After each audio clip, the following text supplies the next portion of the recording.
Hello everyone, good morning and welcome back to my new video. तो जी मंगलवार का दिन है, सुबह के बज रहे हैं ठीक 11:15। सुबह क्या दोपहरी होने वाली है अब थोड़ी बहुत देर बाद।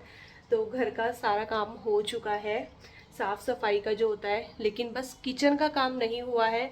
और ये मैंने जानबूझ के छोड़ा हुआ था क्योंकि आज मैं करने वाली हूँ अपनी किचन की डीप क्लीनिंग। तो फाइनली आज मैं किचन से शुरू कर रही हूँ। अच्छा, त्योहार की वजह से ना सफाई नहीं हो पाई, कुछ मेरी हेल्थ, कुछ फिर त्योहार निकल गए और कल कल करते हुए बस दिवाली आने ही वाली है। और अभी तक भी मतलब ज़्यादा सफाई नहीं हुई है। बेड वगैरह तो मेरे क्लीन थे, वो तो मैंने आपको पहले भी बताया था। और फ़ैन की क्लीनिंग जो है वो वंशिका के पापा करेंगे। आज पहले मैं सोच रही थी कि आज मैं सारे पर्दे भी धो दूंगी, लेकिन ये पर्दों को ना निकालने का काम है वंशिका के पापा का। लेकिन आज वो चले गए ऑफिस, तो अब वो शाम को आके जो है ये पर्दे निकालेंगे, तो पर्दे वगैरह मैं शाम को धो दूंगी। और आज का दिन भी मैंने सफाई के लिए इसीलिए चूज़ किया है क्योंकि हस्बैंड भी घर पे नहीं है, बच्चे भी स्कूल में है, तो मैं अपना टेंशन फ्री होके आराम से सारा काम कर सकती हूँ। और कल परसों से ना मेरी बैक में फिर से पेन शुरू हो गया है। जन पता नहीं मुझे, एक तो दो चीज़ें हुई थी। एक तो यहीं हमारे पड़ोसियों के यहाँ कथा थी सत्यनारायण भगवान की, तो मैं वहाँ ना 1.5-2 घंटे नीचे बैठ गई। मुझे लग रहा है या तो उससे हुआ होगा, या फिर एक रीज़न और हो सकता है कि 2 दिन से ना मैं रात को दही खा रही थी। एक तो करवा चौथ वाले दिन रात को रायता बना था, उस दिन जो है दही खाई, और एक अहुई वाले दिन। तो मुझे लग रहा है ये भी रीज़न हो सकता है बैक में पेन का, क्योंकि खट्टा नहीं खाते जब आपके बैक में पेन होता है तो। लेकिन वही है, व्रत वाले दिन थोड़ा सा अजीब सा मन होता है ना, तो बिना रायते के खाया भी नहीं जाता है। और कल रात को मेरे को बहुत ज़्यादा पेन हो रहा था, बहुत ही ज़्यादा। तो कल रात मैंने पेन किलर ली थी एक, डॉक्टर ने ही, मेरे डॉक्टर ने मुझे लिख के दी थी। तो उससे थोड़ा सा फ़िलहाल तो अभी रिलीफ मिला हुआ है, लेकिन वही है, काम नहीं छोड़ सकती मैं। काम तो मुझे किसी भी हाल में करना ही करना है, चाहे मैं धीरे धीरे करके करूँ, क्योंकि बहुत ज़्यादा गंदगी हो रही है सच में। ऐसे पता नहीं चलता है, लेकिन जब हम ऐसे सामने से देखते हैं ना तो पता चलता है। बाकी अगर बहुत ज़्यादा पेन होगा तो फिर अपने डॉक्टर से बात करूँगी मैं, क्योंकि उनका नंबर है मेरे पास, तो वो सजेस्ट कर देंगे जो भी मेडिसिन लेनी होगी। चलिए फाइनली आज जो है पहले किचन की सफाई शुरू करते हैं। मैं अभी नहाई भी नहीं हूँ इसीलिए, क्योंकि पहले मैं साफ़ सफाई करूँगी, उसके बाद ही जो है आराम से नहाऊंगी। और ये रहता है कि जैसे सब बच्चे स्कूल गए रहते हैं, हस्बैंड ऑफिस है ना, तो अभी ऐसा दोपहर के लंच वंच की ऐसी मुझे ज़्यादा टेंशन नहीं है। देखेंगे, अगर टाइम मिला तो मैं बना लूँगी, टाइम नहीं भी मिला तो आज मैं बाहर से मंगा लूँगी अपने लिए और बच्चों के लिए, जैसा भी मतलब टाइम लगेगा। ऑलरेडी टाइम बहुत ज़्यादा हो गया है, अपनी सफाई शुरू करते हैं। तो जी फाइनली हिम्मत करके मैंने यहाँ पर अपनी किचन की डीप क्लीनिंग की शुरुआत कर दी है। और किचन एक ऐसी जगह होती है ना कि यहाँ पर ना सफाई में बहुत ज़्यादा टाइम लगता है। मतलब पूरे घर की सफाई एक तरफ और सिर्फ एक किचन की सफाई एक तरफ। देखने में ऐसा लगता है कि छोटी सी किचन है, लेकिन सामान इतना ज़्यादा होता है ना कि सच में हालत ख़राब हो जाती है। तो सबसे पहले तो ना मैंने सारे दालों के जितने भी डब्बे थे ना वो सब नीचे निकाल दिए हैं। ये सारे डब्बे जो है मैं धोने वाली हूँ, और इसके साथ ही ये जो कैबिनेट्स है ना, इनको भी मैं अच्छे से क्लीन करूँगी। तो सबसे पहले तो ना मैंने जो है सब डब्बों को खाली कर दिया था, जितनी भी दालें वगैरह थी सबको अलग अलग बर्तनों में रख दिया है। और इससे मुझे ये भी पता चल गया था कि मेरे घर में कौन कौन सी दालें जो है वो ख़त्म होने वाली हैं। और ये वाला टाइम ना मैंने ठीक ही चुना था, क्योंकि थोड़ी थोड़ी सी दालें ही बची हुई थी। बहुत बहुत सारा सामान ऐसे किचन में कुछ था नहीं खाने पीने का। और मेरे बैकग्राउंड में ना आपको पटाखों की आवाज़ आ रही होगी, तो प्लीज़ थोड़ा सा मैनेज कर लेना, क्योंकि अभी जब मैं वॉइस ओवर कर रही हूँ ना तो बच्चे पटाखे फोड़ रहे हैं। बहुत दिनों से ही बच्चों ने पटाखे फोड़ने शुरू कर दिए हैं। हालांकि दिवाली आने से पहले ही दिल्ली में तो पटाखे जो है ना बैन हो जाते हैं, फिर भी लोग फोड़ते ही हैं। खैर यहाँ पर देखिए, मैंने जो है कटोरियों में निकाल लिए दालें, जो कम थी वो कटोरी वगैरह में निकाल ली थी, और जो दाल थोड़ा सा ज़्यादा बची हुई थी वो मैंने प्लेट में निकाल ली है। अच्छा, हमारे घर सबसे ज़्यादा जो है अरहर की दाल बनती है, तो वही हमारे घर में एक्स्ट्रा में रहती है, बाकी सारी दालें कम कम ही रहती हैं। और यही काम करते करते मुझे इतना ज़्यादा टाइम हो गया था ना कि मैं क्या ही बताऊँ। मतलब शुरुआत तो कर दी थी, लेकिन काम करते करते बीच में फिर एक बार को तो ऐसा लगा कि मैंने क्यों ही ये काम आज छेड़ा होगा, क्योंकि बहुत ज़्यादा थकान हो जाती है। स्पेशली जब आप अकेले किसी काम को करते हो ना, तो बहुत ही ज़्यादा थकान हो जाती है। मैं सोची थी पहले अपनी हाउस हेल्पर को बोल दूँ, लेकिन फिर मुझे लगा कि यार वो भी इतने घरों में सुबह से जो है काम करती है, फिर मैं अपने साथ अगर लगा लूँगी ना तो फिर वही है, उसका बहुत टाइम जो है ख़राब हो जाएगा और उसके छोटे छोटे बच्चे भी हैं। तो फिर मैंने नहीं बोला उसको कि मेरे साथ थोड़ी भी हेल्प कराओ, मैं खुद ही लग गई थी। अच्छा, घर का ना सारा काम हो चुका था, बस किचन मेरी जो है छूट गई थी। अब इधर जो है मैंने काउंटर टॉप खाली करना है सबसे पहले, क्योंकि ऊपर से मैं सफाई करती हुई आऊँगी ना तो सारी धूल मिट्टी जो है वो नीचे ही आती है। तो इसीलिए मैं काउंटर टॉप से सारा सामान पहले हटा दूँगी। और जब मैं किचन की सफाई कर रही थी ना तो एक्स्ट्रा के बहुत सारे खाली डब्बे बर्तन निकले, तो वो मैंने अपनी हाउस हेल्पर को दे दिए थे, क्योंकि मैं सोची थी कि अब जो है ना थोड़ा कम ही सामान रखूं। जितना कम सामान रहता है ना किचन में, उतनी ज़्यादा किचन जो है ना वो मैनेज रहती है। अच्छा, उसके बाद ना ये जो कैबिनेट्स थे ना, ये अंदर से बहुत ज़्यादा गंदे हो रहे थे, तो मुझे ना इसको जो है विम लिक्विड से साफ़ करना पड़ा। मैं अपने किचन के कैबिनेट्स में अंदर बाहर कभी भी पानी यूज़ नहीं करती हूँ, लेकिन आज मुझे करना पड़ेगा क्योंकि चिकनाहट बहुत ज़्यादा थी। तो ऐसे कभी कभी आप कर सकते हो, लेकिन हाँ डेली नहीं कर सकते, क्योंकि डेली अगर जो है इसमें पानी लगेगा ना तो इसकी शाइन भी चली जाएगी और ये लकड़ी है तो वो फूलने का भी डर रहता है।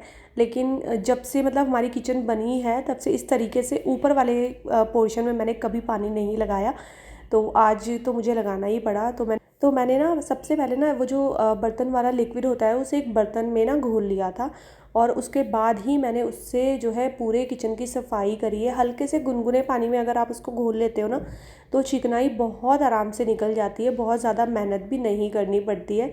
और इधर मैंने ना साफ़ करने के लिए कम से कम 3 कपड़े लिए हुए थे, तो एक दो तो गीले कपड़े थे और एक सूखा कपड़ा, ताकि अच्छे से जो है ना फिर मैं उसको सुखा भी दूँ। और फिर बस मैं लग गई फटाफट से जो है ऊपर वाले पोर्शन को क्लीन करने में। फिर मैंने देखा कि जाले भी लगे हुए हैं, तो साथ के साथ मैंने जाले भी जो है हटा दिए थे। और इससे और ऊपर भी मुझे साफ़ करना था, बट वहाँ पर मैं नहीं चढ़ी, क्योंकि मुझे ना चक्कर आता है अगर मैं बहुत ज़्यादा ऊपर चढ़ती हूँ, और मुझे डर भी लग रहा था कि कहीं मेरी चेयर अगर खिसक गई ना, मैं सीधे नीचे आऊँगी।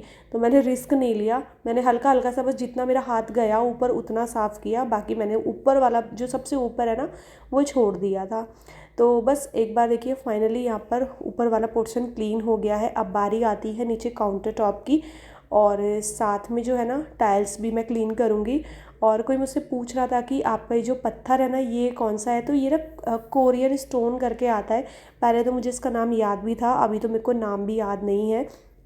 तो ये जो पत्थर होता है ना, इसमें ना हल्का सा प्लास्टिक भी मिक्स होता है, और ये पत्थर थोड़ा सा कॉस्टली आता है। बट इसकी एक ख़ास बात है कि अगर आप इसको रेक मार्क से भी घिसोगे ना, कहीं पर दाग लगता है तो इसमें स्क्रैच नहीं पड़ते, ये उल्टा और ज़्यादा शाइन मारता है और ज़्यादा चमक जाता है। तो इसकी यही क्वालिटी देख के जो है ना हमने ये वाला पत्थर लगवाया था। लेकिन हाँ, अगर किसी चीज़ की क्वालिटी होती है तो उसकी कुछ ख़राबियाँ भी होती है। तो इसमें हल्दी का दाग तुरंत से लग जाता है, और जैसे ये जो डस्टर है ना जिनसे मैं क्लीन करी हूँ, ये स्टार्टिंग में कलर छोड़ते हैं येलो कलर, तो इसके भी दाग जो है इसमें लग गए थे। तो ये दाग भी बहुत जल्दी पकड़ता है, और आप बहुत ज़्यादा गर्म बर्तन इस पत्थर के ऊपर नहीं रख सकते, क्योंकि उसका भी जो है ना निशान पड़ जाता है। तो ये कुछ चीज़ों का यहाँ पर ध्यान रखना होता है। बाकी ये कि हल्का सा जैसे रेगमार्क वगैरह आपने लगा दिया ना तो एकदम से जो है इसकी शाइन आ जाती है। तो एक साइड जो है ना मैंने पहले अच्छे से जो है टाइल्स को भी साफ़ कर दिया है, और इसके साथ ही अपना काउंटर टॉप भी अच्छे से क्लीन कर लिया है। और जब काउंटर टॉप पूरा जो है खाली रहता है ना तो सफाई करने में भी बहुत ज़्यादा इजी रहती है। तो एक बार मैंने पहले गीले कपड़े से साफ़ किया, उसके बाद मैंने सूखे कपड़े से साफ़ किया, और उसके बाद ना मैंने कॉलिन से भी इसको साफ़ किया था टाइल्स को। वही है ना, बस जब तक एकदम चमचमाता हुआ नहीं दिखता ना तब तक तसल्ली नहीं होती है। तो कॉलिन से भी मैंने कर दिया था। अच्छा, जो गैस के ये पीछे वाला एरिया है ना टाइल्स में, यहाँ पर सबसे ज़्यादा चिकनाहट होती है, तो इसमें भी मैंने अच्छे से जो है स्क्रबर की हेल्प से साफ़ कर दिया है। और ये वही वाले स्क्रबर है जो मैं बर्तन धोने के लिए यूज़ करती हूँ, जो कपड़े की तरह आते हैं ना।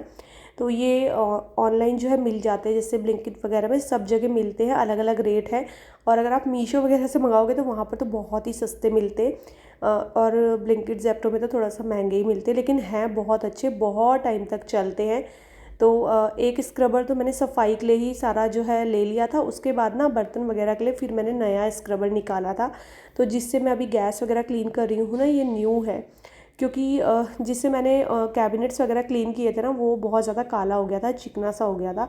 फिर मैंने उसको दरवाजे वगैरह क्लीन करने के लिए रख दिया और अब इससे जो है मैं धोऊंगी बर्तन। तो देखिए यहाँ पर मेरा किचन का मतलब लगभग आधा काम निपट चुका है और काउंटर टॉप वगैरह क्लीन हो गए हैं। उसके बाद बहुत सारे बर्तन हो गए थे, मतलब जो नाश्ते के बर्तन थे वो तो थे ही, इसके साथ ही जितने भी डब्बे वगैरह थे वो सब भी जो है मैंने खाली करके रख दिए थे। तो सबको जो है मुझे धोना था, तो मैंने कहा पहले ये वाला काम निपटाती हूँ और नीचे वाला जो पोर्शन है ना उसकी सफाई में लगने वाला था बहुत ज़्यादा टाइम, तो फिर जो है उसको मैं बाद में क्लीन करूँगी। और आज मेरी दोबारा से ये पिंक वाली बास्केट बहुत काम आई, क्योंकि वो जो दूसरी वाली बास्केट है ना वो छोटी है, तो इसमें तो बहुत सारा जो है सामान आ गया था, बहुत सारे बर्तन आ गए थे, मेरा टब भी लग गया था और ये बास्केट भी। तो ये बास्केट इन चीज़ों के लिए तो अच्छी है। और बस धूप निकली हुई थी ना, तो सारे बर्तन जो है ना मैं बालकनी में ले आई थी, तो अभी जब तक मैं बाकी की चीज़ें और करूँगी ना तब तक ये डब्बे वगैरह अच्छे से सूख जाएंगे। फिर मैं बाद में इसमें दाल वगैरह भर के और इनकी जगह पे अरेंज कर दूँगी।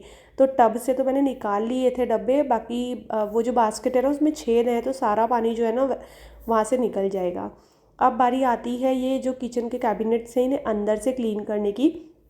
तो सबसे पहले ये वाला एरिया जहाँ पर मैं चम्मच वगैरह रखती हूँ इसको अच्छे से क्लीन करूँगी। तो ये ना नीचे से थोड़ा कम ही गंदा होता है, क्योंकि इसके ऊपर वो रैक सा लगा हुआ है ना जिसमें चम्मच वगैरह रखते हैं। फिर भी मैंने अच्छे से गीले कपड़े से ना इसको पोंछ दिया है, तो एक ही बार में जैसे पोंछा ना मैंने तो ये बहुत अच्छे से साफ़ हो गया था।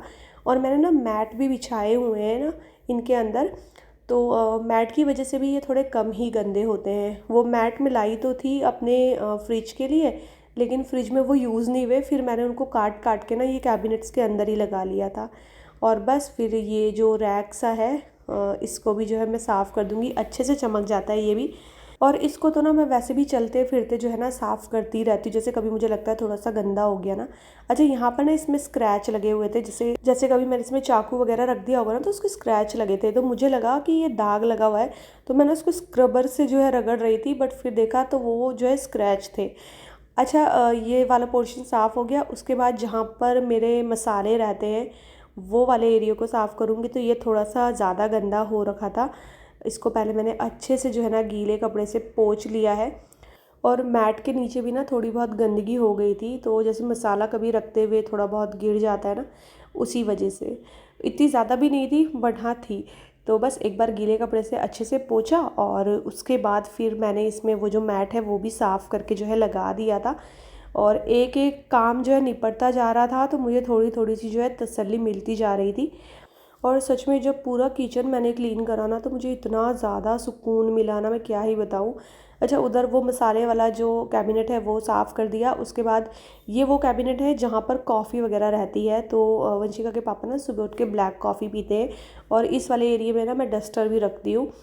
तो इसको भी मैंने अच्छे से जो है क्लीन कर दिया है। और यहाँ पर ना पन्नियाँ रखी हुई थी, तो वो सारी जो है मैं हटाने वाली हूँ। अभी क्या होता है ना कि जैसे जब ज़्यादा सफाई नहीं करते तो जहाँ पर भी जगह मिलती है वो पन्नियाँ जो है मैं संभाल के रख लेती हूँ, क्योंकि सुबह जब वंशिका के पापा फूल लेने जाते हैं ना तो उन्हें पन्नियों की ज़रूरत होती है। तो आज मेरा ये था कि मैं इनकी जगह जो है चेंज कर दूँगी, क्योंकि अच्छी नहीं लग रही थी।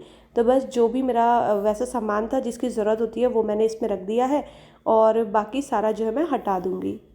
तो दोपहर के ना 2 बज गए हैं। काम करते करते जो है टाइम कब निकल गया ना मुझे पता ही नहीं चला।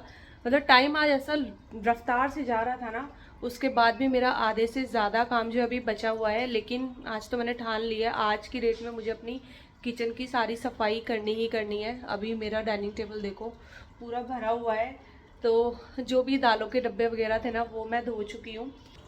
ऊपर वाला जो पोर्शन है, मतलब ये जो डोर है, ये सब क्लीन हो गए हैं। और इसके अंदर जो है ना मैंने अभी क्लीन नहीं किया है। इधर तो मैं नहीं करूँगी क्लीन, क्योंकि ये कांच के सब क्लीन है, ये मैंने भी कुछ टाइम पहले ही क्लीन किए थे। बाकी ऊपर का सारा पोर्शन क्लीन हो गया है। और मैं अब नीचे का जो पोर्शन है वो क्लीन कर रही हूँ। बाहर से भी नहीं हुआ है, अंदर से भी नहीं, तो एक एक करके करूँगी। ये वाले कैबिनेट ये तो मुझे अंदर से भी साफ़ करने। बाकी टाइल्स सारी जो है साफ़ हो गई हैं, और ये काउंटर टॉप क्लीन हो गया है। सिंक रह गया है मेरा, बाकी फ्रिज रह गया है बाहर से क्लीन करना। तो पहले मैं बच्चों को लेकर आती हूँ और फिर हम लोग लंच वगैरह करेंगे। मैंने आज लंच भी नहीं बनाया, मुझे पता था आज लंच जो है स्किप होगा, तो मैं बाहर से मंगाऊंगी। स्किप मतलब ऐसा नहीं है कि खाएंगे ही नहीं, बाहर से कुछ ऑर्डर कर लूँगी। बस बच्चों का वेट है, फिर उनसे पूछ के ही ऑर्डर करूँगी, वरना अपनी तरफ से कुछ मंगवा दूँगी ना तो वो उसमें भी रोएंगे। और उन्होंने खुशी हो जाना है आज, क्योंकि वो तो चाहते ही हैं कि मम्मा रोज़ जो है बाहर से खाना मंगाए। और लंच वगैरह करने के बाद फिर उन्हें ट्यूशन भेजूंगी मैं, और मैं फिर से जो है अपना ये सफाई के काम में लग जाऊंगी। चलिए बच्चों के आने का टाइम हो गया है, उनको फटाफट से लेकर आ जाते हैं, उसके बाद आप लोगों से मिलती हूँ।